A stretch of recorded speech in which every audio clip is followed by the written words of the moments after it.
Many people who we think to believe or support immoral things do so not out of some deep normative disagreement, but because they have been thoroughly convinced that they are living in a different descriptive reality. They could have the same moral beliefs as we do, but if they think they live in a different descriptive reality, they may end up believing in and or supporting things which we rightly regard as immoral.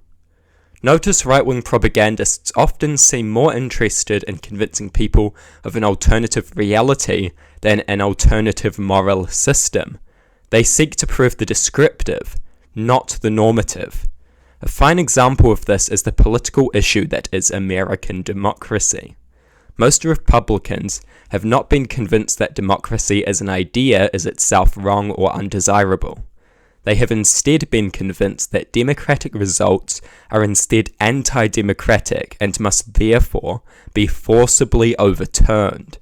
They have been convinced of a different reality, and this has led them to act in immoral ways against democracy, even though their normative moral foundation is in fact pro-democracy and perfectly defensible. Within their perception of reality, they are acting morally, but their perception of reality is incorrect. So too is their course of action in response to that reality, and they are therefore immoral.